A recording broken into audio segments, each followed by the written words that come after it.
एक और दुखद खबर सामने आई है राजौरी से। जिस तरह से आप जानते हो, राजौरी में मौतों का सिलसिला थमने का नाम नहीं ले रहा। पिछले अपडेट में हमने आपको बताया था कि 16 लोग जो हैं रहस्यमयी तरीके से, क्या कारण रहा उनका मौत का पता नहीं चल रहा, लेकिन इसमें एक और इजाफा हो गया। 15 साल की यास्मीन ने भी दम तोड़ दिया। ये एक ही परिवार के लोग हैं, रिलेशन में आते हैं ये तीनों कुंबे, जिनमें से ये जाने गई हैं। ये सिलसिला शुरू हुआ था राजौरी में 7 दिसंबर 2024 को, जो अभी भी थमने का नाम नहीं ले रहा। हालांकि सेंटर से कई टीमें यहाँ पे आई हैं, हेल्थ इन्वेस्टिगेशंस टीम यहाँ पे हैं, जो ये रिसर्च कर रही हैं, पता लगाने की कोशिश कर रही हैं इन मौतों के पीछे कारण क्या है। लेकिन असलम की बेटी यास्मीन, जो असलम की आखिरी उम्मीद थी, असलम ने कहा कि अगर मैं अपनी इस बेटी को बचा पाया तो मैं समझूंगा कि मैंने पूरा परिवार बचा लिया। लेकिन असलम की वो आखिरी उम्मीद भी आज ख़त्म हो गई। 15 साल की Yasmeen government medical college Jammu में भर्ती थी। हालांकि कुछ दिन पहले वो अपने लोगों के साथ वीडियो कॉल या एक संपर्क में थी, ऐसा लग रहा था कि वो रिकवर कर रही है। लेकिन 15 साल की यास्मीन ने भी दम तोड़ दिया। अब ये आंकड़ा राजौरी की में जो मौतें हुई हैं वो आंकड़ा 17 पहुंच चुका है। ये कहां जाकर थमेगा पता नहीं। लोगों में डर है, खौफ है, लेकिन अभी तक जो भी इन्वेस्टिगेशन एजेंसी वहां काम कर रही हैं, इन मौतों के पीछे कारण क्या है किसी नतीजे पर नहीं पहुंची है। और रविंदर रैना साहब और चौधरी जुल्फिकार साहब आज जीएमसी में गए, मोर्चरी में यास्मीन के अफसोस जताया उन्होंने।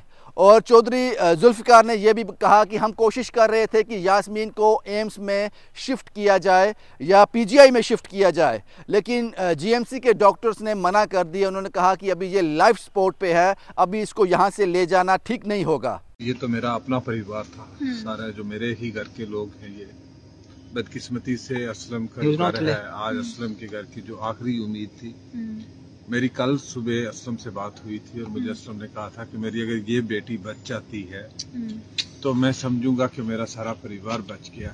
हमने कल कोशिश की थी कि जहाज के जरिए इस बच्ची को एम्स में या पीजीआई में शिफ्ट किया जाए, लेकिन जो डॉक्टर्स ने उन्होंने अलो नहीं किया कि इसकी जो तबीयत थी वो काफी बिगड़ चुकी थी और लाइफ सपोर्ट सिस्टम पे थी।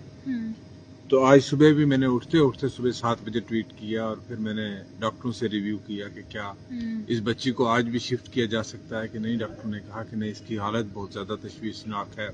जिसने भी ये खबर सुनी है वो परेशान है, दुखी है। बहुत जुल्म हुआ है, बहुत जुल्म।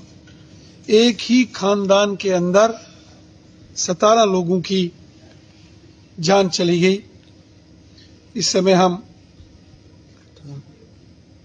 जम्मू के गवर्नमेंट मेडिकल कॉलेज के मोर्चरी यहाँ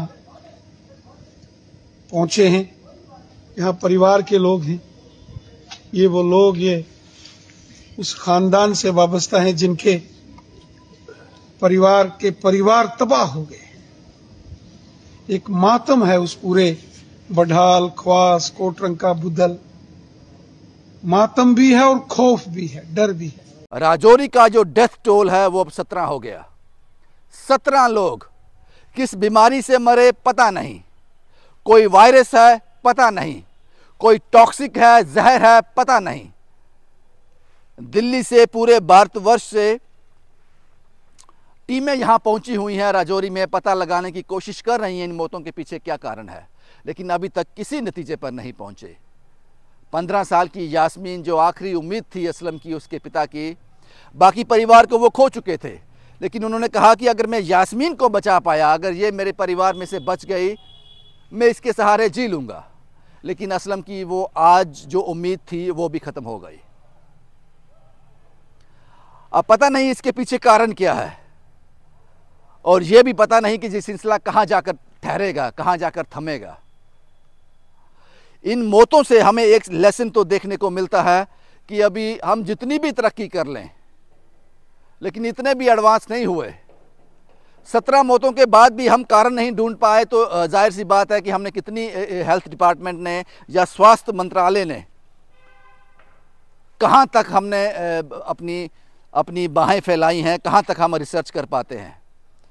ये बड़ा खौफनाक है, बड़ा दर्दनाक है, बड़ा डरावना है राजौरी के लोगों के लिए, उसके आसपास के लोगों के लिए, क्योंकि इन मौतों का कारण आज भी पता नहीं चला।